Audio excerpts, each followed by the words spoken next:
señores, está Magín Díaz con nosotros. Recientemente publicó un artículo sobre los resultados fiscales del año 2022. Entonces, Magín, vamos a hablar un poco de eso en principio. No, muy bien. Buenos días a todos. Y efectivamente, obviamente el gobierno, cuando termine el año, un par de semanas después da los resultados preliminares.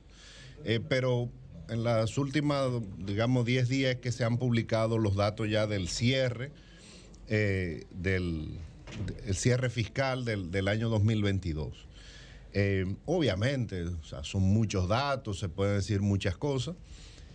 Yo lo que soy es macroeconomista, entonces, bueno, uno ve los grandes datos. Y cuando tú ves los grandes datos, la verdad es que si tú analizas el resultado del 2022, muy parecido al 2021, muy parecido al 2018, al 2019, un déficit que reporta la Dirección de Presupuestos de 216,000 millones de pesos el año pasado. Eso es más o menos 3.5% del PIB, como dijo el gobierno. Es el déficit promedio de esta economía en los últimos 15 años, básicamente, del gobierno. Entonces, el gobierno recaudó mucho, te dice esa parte.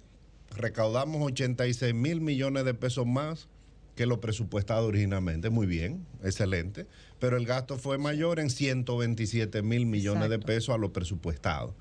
Cuando tú ves esos números grandes, en parte ese crecimiento es por la inflación que ha habido en los últimos años, que la economía se ha inflado.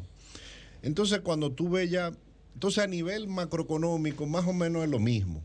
O sea, este es un gobierno que, al igual que en los años anteriores al COVID, funciona con un déficit de entre 15 y 20 mil millones de pesos mensuales. Por eso a mí no me sorprendió. Hace un mes hubo una noticia, en 6 semanas el déficit va por 30,000 millones. Bueno, es que es el promedio. En un mes puede haber un déficit de 20,000 millones o más en esta economía. Así es que funciona la economía desde hace años. Eso significa que el problema del déficit es estructural.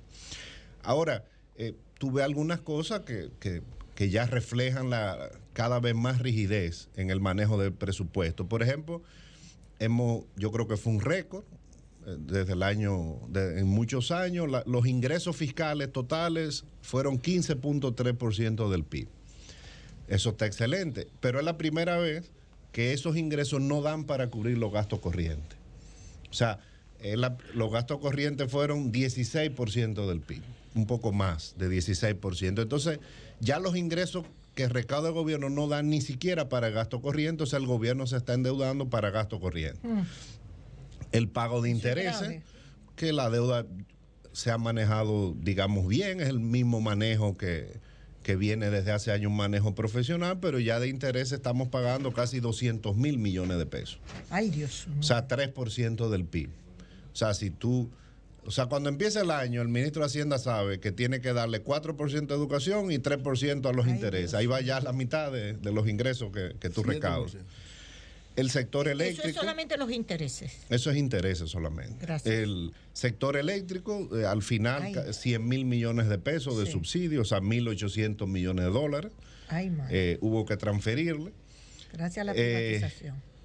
Un dato interesante que yo lo pongo, digamos, curioso, no afecta, pero tú sabes cómo es este país. O sea, el gasto en publicidad, por ejemplo. Macroeconómicamente eso no tiene impacto, pero la gente lo mira. Bueno, aumentó de 3,000 millones a 6,000, se duplicó. Entonces estamos ya en los niveles que estábamos antes, que era la gran crítica. Se gasta mucho en publicidad del gobierno. Bajó el año pasado, el 2021, pero ya este año volvió a lo que era históricamente. O sea, se duplicó prácticamente. Magín. Para ser exacto, no he terminado. No, pero no se lo diga a nadie, Magín. Okay. Estamos en un medio de comunicación, Magín, somos comunicadores. Entonces, la inversión fueron 160,000 millones de pesos. Ahora el gobierno hizo mucho énfasis en que se ejecutó esa inversión. No se ejecutó en el 2021, pero ahora el gobierno dice que sí. Ahora, ¿cuántos son 160,000 millones de pesos? Bueno, 2.6% del PIB. Es una inversión realmente baja para esta economía, la inversión pública. Ay. Entonces, ahora, baja. Todo esto es el resultado de no haber hecho la reforma tributaria. O sea, aquí se quería hacer una reforma y el gobierno no lo explicó bien, no era porque había una crisis inminente, es porque simplemente los ingresos no dan para todas las necesidades que tiene el gobierno. Porque contrario a como decían muchos de los actuales ministros, o sea, no había forma de bajar el gasto. Entonces, ya lo que tú ves claramente es que el gasto no va a bajar. La nómina, de hecho, ha aumentado. Hay más de 50,000 empleados públicos con respecto al 2020. Ahora, yo creo y lo digo, el gobierno es consciente fiscalmente, es responsable. Entonces, algo tiene que bajar. ¿Qué es lo que baja? La inversión. Entonces, puede que ¿Por eso la limitación de la inversión del gobierno? Claro, porque la única ya forma de aumentar la inversión es aumentar el déficit y aumentar la deuda. Por eso es que entonces mucho anuncio y pocas concreciones. Bueno, es que ahí están los datos. O sea, el gobierno en 2021, 22 y lo que está presupuestado, en promedio eso te da de inversión pública 2.4% del PIB cada año. Bueno, Leonel invertía 4% del PIB. Sí.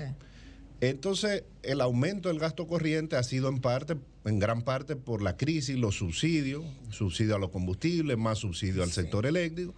Bueno, algo tiene que bajar. Entonces, yo lo que veo es un gobierno que, vuelvo y reitero, es responsable porque cumple una meta de un déficit que es razonable, pero con una inversión pública muy baja. Esos son los datos. El Banco Mundial y el Fondo Monetario Internacional hicieron un comunicado en esta semana. Preguntarle esto sobre eso, nada más esto. A Biden le están diciendo lo mismo que los republicanos. Baje los gastos, baje los gastos. O sea, es un mal general. Bueno, esas son discusiones más ideológicas. Durante 2 años, debido al COVID, Estados Unidos tuvo déficit de más de 10% del PIB. Sí. Un año casi 15, después 12, y ahora lo ha bajado, ahora está entre 5 y 6% del PIB, o sea, ha bajado. Pero no es un déficit bajo, todavía es alto. Ahora los Estados Unidos se pueden dar el lujo de tener déficit más alto y no pasa nada. Claro.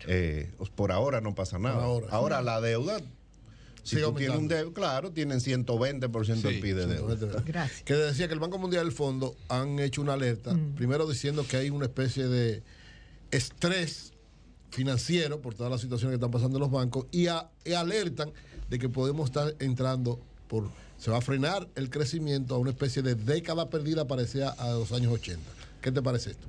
Bueno, esa alerta se está dando del año pasado. O sea, el tema es que no hay, como decía nuestro mentor y el de doña Consuelo, Milton Friedman, no hay almuerzo gratis. Muchas gracias.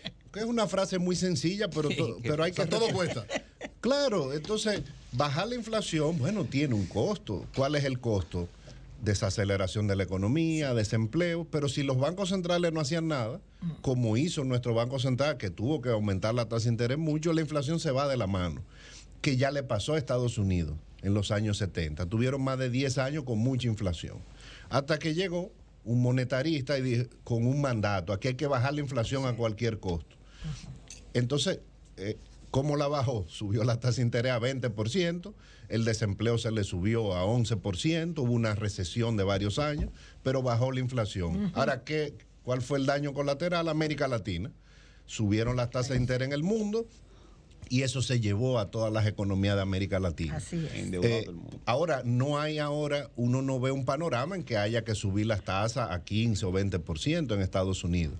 Pero la década perdida se está hablando. Bueno, el Banco ahora, Mundial, la tal década vez perdida. En el peor escenario, la tasa llega a 6%, ahora está en 5 ya, por primera vez en 15 años. Okay. Entonces, el mundo ha funcionado desde el 2008 con tasas de interés muy bajas. Sí. Entonces, ahora vamos a ver cómo vamos a funcionar con tasas de interés más altas. Sí, imagino. Algo breve con respecto pero hay a eso preguntas, mismo. Jonathan tiene preguntas. ¿Qué tú dices, Magín? Tengo una pregunta. ¿Y qué es lo que te pasa? No, pero con respecto a lo que dice Magín. Magín, entonces, yo te preguntaba, ¿subieron las tasas de interés en Estados Unidos? ¿En medio de qué? En medio de esta quiebra de todos estos bancos. Bueno, o sea, porque lo hizo el Banco Central Europeo, que le aumentó 50 puntos, y la Reserva Federal aumentó también, en medio de la crisis que tienen de bancos. Porque ya los bancos centrales, tanto el europeo como Estados Unidos, tomaron una decisión. Nosotros tenemos que seguir combatiendo la inflación. La herramienta es seguir aumentando las tasas de interés. Y para los problemas bancarios vamos a usar otras herramientas. que son más regulaciones, Sí. seguro de depósito, Sí. Vender bancos. fusionar bancos, Exacto. poner liquidez a disposición Sí. de los bancos. Que haya dólares, dicen Exactamente, ellos. pero no podemos dejar de luchar contra la inflación. Sí. Tenemos herramientas Sí. para cada problema, usamos herramientas diferentes. Esa es la decisión que se ha Y tomado. eso no puede ocasionar una crisis sistémica. Se habla de eso. Imagín, Una recesión. yo O sea, creo que desde tu óptica. No, yo creo que no, porque Sí. la- ¿No o va a sea, causar recesión? Finalmente. bueno, imagín, venimos de una situación de que la economía del mundo se cayó con el COVID, básicamente, y todo esto es una continuidad, lo que está pasando, saliendo de esa crisis extraordinaria de la historia de la humanidad. La inflación ahora mismo, ¿cuál es el panorama que tú ves en República Dominicana? ¿Cuáles son los niveles actuales? Tú tienes los datos. Y en comparación con otras zonas, ¿cómo estamos manejando la inflación? Por un lado. Y segundo, Magín, ¿cuáles medidas pueden seguir tomando el gobierno dominicano, la sociedad dominicana en sentido general, para paliar el tema de la inflación, especialmente en la canasta básica, que es lo que me preocupa?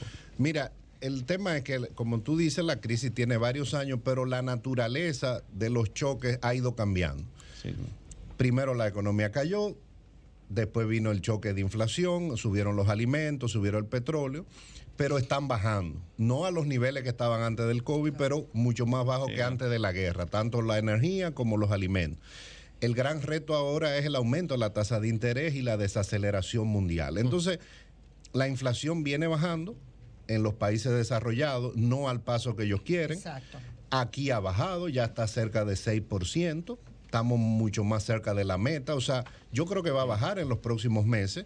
Ahora, la única forma es, para paliar la situación, es gastar más, el gasto público. Subsidiar más al sector agropecuario, aumentar los programas sociales. No hay otra forma, porque es un choque que viene de fuera. Ya el Banco Central hizo su labor y la sigue haciendo, pero fíjate que la tasa de interés del Banco Central desde noviembre ya no sube, porque está esperando que esa restricción monetaria, que dura varios meses, tenga su efecto. Ahora, el daño colateral es que se ha desacelerado la economía. Entonces, Claro. el gobierno puede ayudar, sí, con más inversión pública. Bueno, Pero pues muchas gracias, tendría que hacer, Excelente. tendría que hacer la reforma tributaria, que no la puede hacer por De- las elecciones. Después de las elecciones. Después de la Gracias, Magín. Muchas gracias. Cambio y fuera.